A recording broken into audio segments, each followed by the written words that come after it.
Welcome to HSBC Global Viewpoint, the podcast series that brings together business leaders and industry experts to explore the latest global insights, trends, and opportunities. Make sure you're subscribed to stay up to date with new episodes. Thanks for listening, and now on to today's show.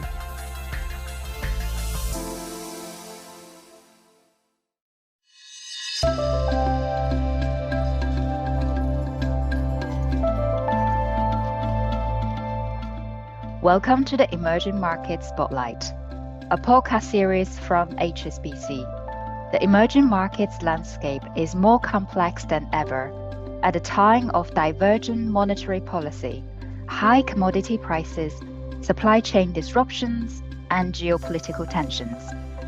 Join us as we speak with world's leading institutional investors, experts, policymakers, and thought leaders to explore the challenges and opportunities. Make sure you subscribe to HSBC Global Viewpoint and stay up to date with new episodes.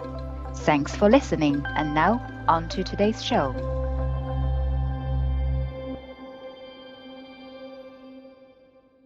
Hello everyone, and thank you for joining us, and welcome to this panel on the best of HSBC's emerging market macro research.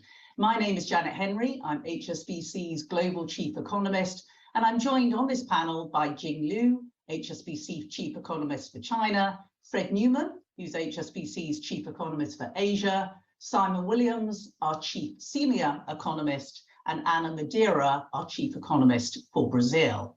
Now, clearly, the array of global challenges is not an easy environment for most emerging market economies currently.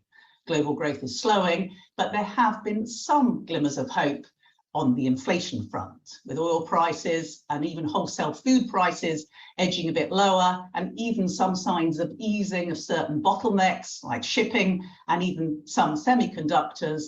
There are now some signs that we may have already seen the peak in inflation in some places. But we will start by hearing from each of our speakers. They can briefly set out their key views on their regions of expertise. So I'll now hand over to Jing to talk about the outlook for China. Thank you, Janet. So for China, this year, we have seen that China has faced lots of headwinds, both externally and internally. And so far, it's fair to say the biggest challenges remain to be first, China's zero COVID policy, and second, the housing market strengths. We have seen that China has vowed to stick to the zero COVID policy. At least by now, there's no sign of deviation. And obviously, in order to smooth out the health shock, China is paying quite some economic cost. We have seen, for example, in the past months, there's COVID cases flare up here and there, leading to the lockdown of the second mega city, Chengdu, the capital city of Sichuan, which has a population of more than 20 million people. And obviously, the lockdown and other kind of restrictions, maybe to a lesser extent, have inevitably weighed on the economic activity. We have seen the consumption continue to be very sluggish because of on and off restrictions here and there. And we have also seen, for example, some of the SMEs or even larger kind of enterprises hesitate to put down the investment because of the uncertainty for the future. But I think when compared to the lockdown we saw back in April and May, the good news is that at least this time around, there's a better coordination between central and local governments, and also across different local governments, to the extent that the disruption to logistics and supply chain has been limited. Another concern on the investor's mind is the housing market strength. We have seen the housing tightening starting in late 2020 have caused a slowdown in the housing transactions. And this year in particular, the housing sales have all go down quite rapidly. And people start to wonder when the central government could possibly roll out some kind of plan to reinstall the the confidence of the market, and we have seen different versions of rumors of what the bailout plan may look like. So far, we have seen some measures here and there try to stabilize the market, but we still believe a holistic solution from the central government and coordinated different parts needs to be rolled out in order to stabilize the whole housing market. That being said, I think on a positive note is that, first of all, unlike other major economies, China's inflationary pressure has remained quite limited. So that has given PBOC quite some space for policy easing. And on top of that, the fiscal policy, in particular, the infrastructure investment has obviously taken the central role in order to engineer the kind of the growth rebound. And with those policy stimulus in place, we think, this year, although China cannot deliver its growth target of 5.5%, it still has a potential to have the steady rebound starting in the fourth quarter and going into next year. So I'll hand over to Fred. Thank you very much, Jing. And when it comes to Asia, it's really a tale of two stories here. You heard from Jing the economic challenges that China is facing. If you look at the rest of the region, you really have seen upside surprises in economic growth over the past few quarters or so. And there are two reasons for this. One is the reopening domestically in many economies from lockdowns earlier in the year or last year. That's really providing enormous boost to domestic consumption and investment. And then, of course, also exports remain remarkably strong so far for much of the region. But our view is that actually on both counts, you will see growth headwinds stiffen. On the domestic side, there's clearly a sense that the reopening tailwinds will abate and the downturn or slowdown in consumption will be even strengthened or intensified by the shock of higher energy and food prices. So on the domestic side, certainly if you look from Korea to Southeast Asia to India, going into next year, consumer spending should begin to slow. But on the external side too, there are some question marks, and in particular, we believe that the trade cycle will cool. There are already signs that in the electronic sector, for example, new global orders for industrial and consumer orders have started to come off their pandemic highs. And if you look at some of the lead indicators for the manufacturing sector globally, there's clearly a slowdown in demand, which should weigh on Asian export growth going into next year. So that suggests that the growth headwinds for the rest of the region are stiffening as well, and central banks are therefore starting to turn their sights towards the growth risks. Yes, there is high inflation. Yes, we've seen a pickup in headline inflation, but most central banks still believe that they face a relatively benign core inflation a challenge here. Yes, in some economies like the Philippines, core inflation is elevated, but broadly speaking, emerging Asia does not face the acute core inflation challenges that we've seen elsewhere in the world. And so with the growth risk mounting, central banks are perhaps starting to think about the growth risks than continued rises in inflation pressures. And that would mean that, again, for most central banks in Asia, we do not believe that they will match the Fed fully in terms of the quantum of rate hikes that the Fed is delivering. Now, that has clear implications that we've seen play out in FX markets as a result of Asian central banks not being as aggressive as the Fed. Many Asian currencies have come under pressure. And one of the questions we often receive in the last few weeks is whether that FX depreciation could exert greater financial pressure on local Asian markets, emerging markets across the region. Here, by and large, we do not think that the balance sheets broadly are vulnerable to an FX decline. We think that compared to the late 1990s, for example, the dollar borrowing component is much more manageable. We have higher FX reserves, and there are no visible signs here of financial stress emerging. Also, the inflationary impact from weaker FX should be manageable in the broader context, particularly because oil prices have started to come off of late. And that means that central banks will not react overly aggressively in the face of FX or exchange rate depreciation. A few countries where central banks might become a bit more defensive, like the Philippines, for example. But by and large, this is not a depreciation that should cause overly big concern among monetary officials for the time being. But there are also some idiosyncrasies worth highlighting just in the last minute. 3 countries, I think, worth describing. One is Korea, the second one is Indonesia, and the third one, India. In Korea, we actually believe that the external headwinds will be such that the Bank of Korea is nearing its end of the tightening cycle very soon, and growth should, in fact, fall well below trend as of next year, meaning that the Bank of Korea will soon go on hold. In Indonesia, we just had the removal of energy subsidies that will add about 1.8 percentage point to inflation. But here too, it's not clear that the central bank has to move more aggressively and raise interest rates much higher when they were in 2019, such as the strength of the balance of payments. And lastly, in India, there's been a lot of concern early in the year about runaway inflation, but there are signs of stabilization. It doesn't mean that inflation is coming off rapidly, but it seems to be stabilizing on the back of better food prices in India, and that will allow the RBI also not to push too hard on the brakes going forward. And with that, I'll hand over to Simon Williams, our CEMEA Chief Economist.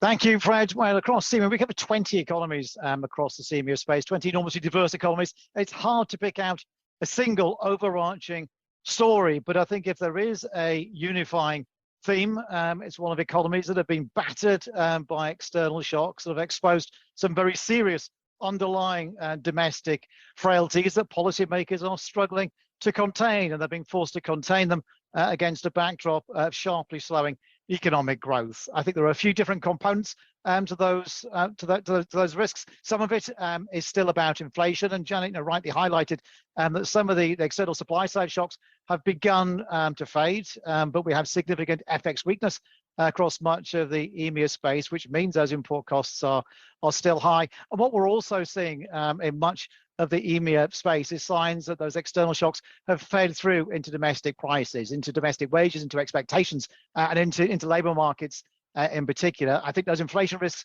are especially pronounced across Central and Eastern Europe, where the ongoing consequences of the Russia-Ukraine conflict are particularly pronounced, but also where I think policymakers were especially slow to move in response to those initial inflationary impulses, and where domestic labour market conditions in particular are so tight that there is a real risk of an accelerating wage price inflation spiral starting to build, even as some of the external pressures start to fade away. I'd say across the EU, we're probably most relaxed, I'm not sure that's quite the right word, easiest about the outlook for the Czech Republic, where we think the downturn in activity is going to be especially severe. We're probably more concerned, though, about Poland, where we think the policy settings, particularly ahead of next year's elections, mean those domestic inflationary pressures and the risk of them coming out of control is especially pronounced. Alongside the inflation risks, we have growing worries over external funding risks, particularly in the lower rated sovereigns that we cover.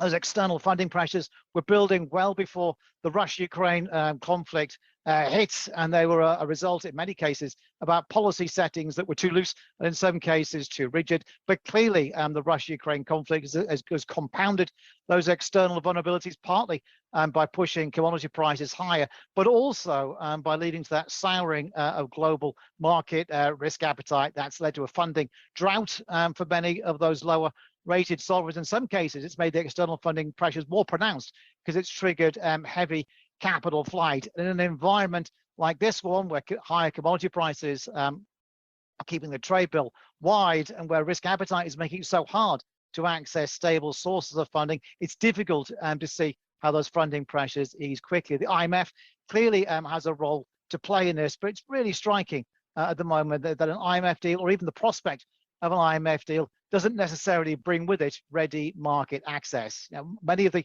economies that we're most concerned about, I guess they sit in Africa, and we're worried about places like Ghana and Kenya. Egypt as well is high on our list, but I guess Turkey leads those where we think the vulnerabilities are most pronounced. For the commodity producers, a third set of our economies across the CEMEA space hasn't been as bad. They're the ones that have enjoyed the gains, the pain being suffered elsewhere in EM, particularly in EMEA. But even for the commodity producers, there's a big gap depending on the kind of commodities they export and the commodity intensiveness of the economies. South Africa has undoubtedly has some additional room for maneuver because of the improvement in their terms of trade. But you can see in those Q2 current account numbers, some of those gains starting to roll away, and that hasn't been enough, or the high commodity prices haven't been enough to give growth much support. For the oil producers, it's undoubtedly been easier, and in Africa, I'd highlight somewhere like Angola as being one of the big oil gainers. The Middle East too has done well over the last 6 months from that run up in oil prices. But in the Middle East, again, I would argue that there's a big difference between the super rich of the region and those that are only enjoying temporary relief from the pickup in oil prices. I'd also say that oil prices, well, at the moment they look a bit soft, and there are other rigidities in the Middle East, particularly around the currency regime, that are starting to create some headwinds. So that's where we sit. A region I think is still struggling to come to terms with those external shocks. I fear a very difficult 6 to 12 months ahead. Anna, how's LATAM? Fantastic, Simon. Thank you very much. So moving on to Brazil. I mean, the big question and the big focus in Brazil this year is obviously the elections. We are going to have the presidential elections in October.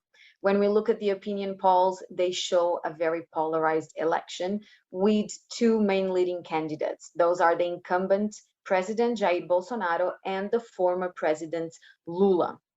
Now, some may argue that the setup might be quite different this time around, simply because we have very well-known candidates. And when you look at the polls, they show that the odds of seeing a third candidate making it to the second round appear very low at the moment. So at the end of the day, in terms of the candidates, you end up having the feeling that there might be less uncertainty on the election's outcome. Now, the big fear, however, with the elections is the usual suspect, which is the fiscal. What's going to happen to fiscal policy, to the fiscal regime? When you look at the policy views of the 2 leading candidates, the biggest difference that you can find is on fiscal policy and what each of them see as being the right role for the state within the economy moving forward. Now, if we move on to the macro backdrop, I like to say, if only it weren't for the uncertainty of the elections, because you look at it and you see bright skies. Let's start, for example, with growth. At the beginning of the year, the expectations was that growth for this year in Brazil was going to be close to 0.3%. Some economic agents expected strongly that we would even see a recession in Brazil this year because of the tightness of the monetary policy. And now, when you look at expectations, they are moving closer to 3%, positive 3% for 2022. When you look at 2023, the same trend is following. A little bit more timid, but it is following. A couple of months ago, the expectation was for 0.5 percentage points of growth for next year, and now it is also moving higher. You turn to the labor market, very solid labor market. Just to give you an idea, pre-pandemic unemployment rate close to 12%. Right now, unemployment is close to 9%, so even lower than the pre-pandemic level. So of course, this is giving a big support to the overall economic activity resiliency that we are seeing in Brazil. Now you move on to inflation. Even then, dynamics are improving. For the case of Brazil, it feels that the peak of inflation actually happened in April. After that, inflation has continuously decelerated on an annual basis.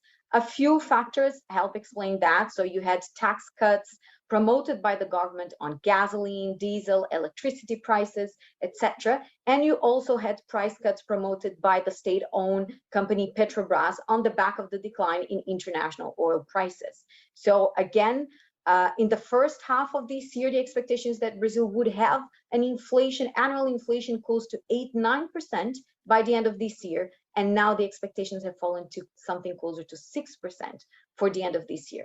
And of course, this means a better inertia for inflation for next year as well. So inflation expectations for 23 have also started coming down. More timidly, at the end of the day, we do have an election in the middle, but they have also started coming down. Now, where does this leave monetary policy?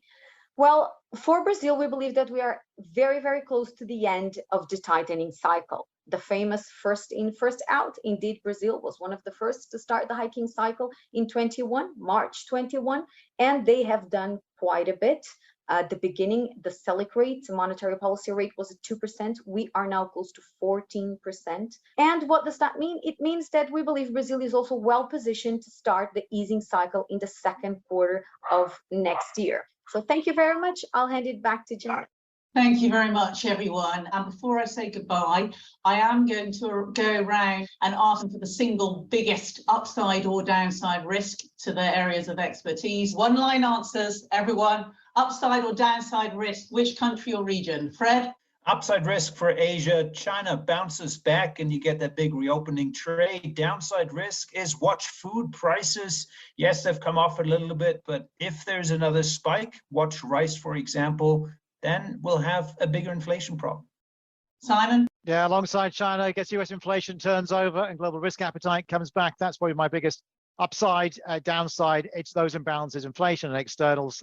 Poland in Central Europe, Ghana, I guess, Egypt and Turkey in that fragile four as well. Anna? So the downside risk is the usual suspect, so a much bigger fiscal expansion than anticipated. But the upside risk is actually the much better macro backdrop that the next president is going to inherit. This is relevant because you're going to have less pressure, most likely, to do expansionary fiscal policy, especially with more social spending and more benefits. Thank you all very much. I hope you found it useful. Thank you very much for joining us. Goodbye.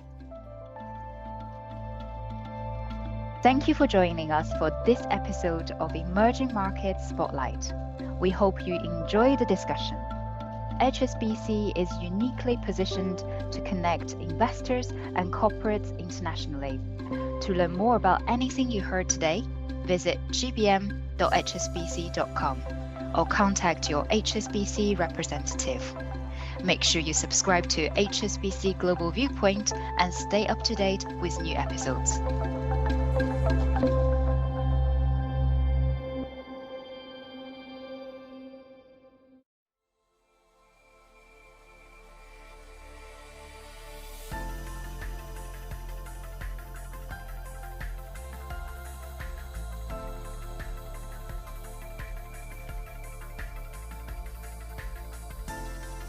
Thank you for joining us at HSBC Global Viewpoint.